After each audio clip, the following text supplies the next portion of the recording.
Hello, this is John Locke, and today I'm talking about something that you may have heard of. It's called reputation management. What exactly is that? Now, I'm going to preface this by saying that we at Lockdown Design and SEO, we do not offer reputation management for reasons which will become abundantly clear.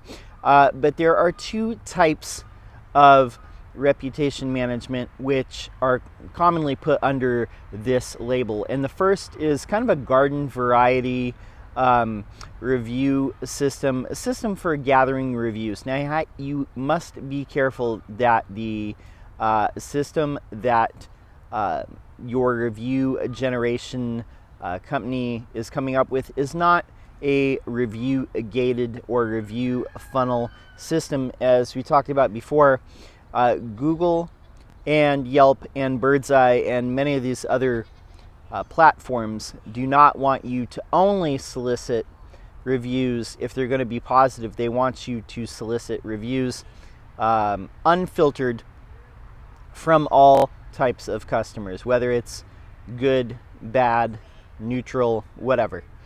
But the second type of reputation management, and the way that term is more commonly applied and what it generally means is a more in-depth type of controlling what people think about you online, a little bit more complicated than just simply setting up a system for generating reviews. And that has to deal with public perception. Now, for an example of this, I'm going to use a case that happened here in Sacramento.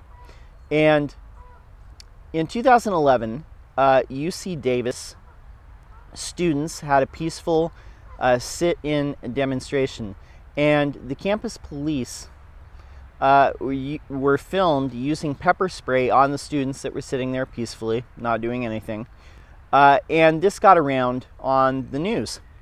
And as a result, the chancellor of UC Davis at that time, they hired a firm out of Maryland to do reputation management. Now, usually what this entails is coming up with enough positive stories about the school or the person, whatever the subject is, to basically push down in search results all the negative stories. Now, there's more than tactics than that to it, but that is one very basic tactic that is usually used. Now, UC Davis at the time, it paid this Maryland firm, I think it was $91,000 to do this reputation management, where they were trying to create enough positive stories about the school and the chancellor to push out the negative stories that were going around. So then they hired a local agency here, and if you look around, you'll see which agency it was. But they paid this agency about $78,000. No, I think it was a little bit more than that,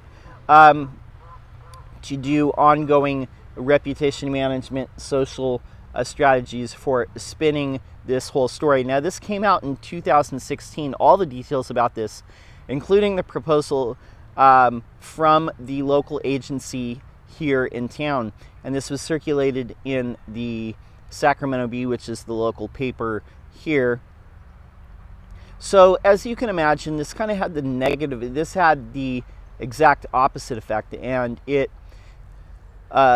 when all this came out, it had a negative effect on both UC Davis, the chancellor, the agency here in town. And actually, the agency here in town, they used to have a website. Now their domain name just goes toward their Medium page. They no longer have a website. They have a Twitter account, but the tweets are protected. So they've pretty much fallen off the radar. And I know at least one person that left this agency because the whole situation just turned their stomach. So for a lot of reasons, reputation management, it can come down to a lot of things. When we're talking about this second type of thing, it's trying to cover up a bad situation or a bad event and try and put a positive spin on it, or at least embellish the parts of the person or the event or the organization that are positive. That's a big reason why we don't offer it, or would never attempt to offer any type of service like that. It just goes against our principles. So when you hear people talking about reputation management, that is essentially what it is. It's basically trying to put a positive spin on something that has no positive spin.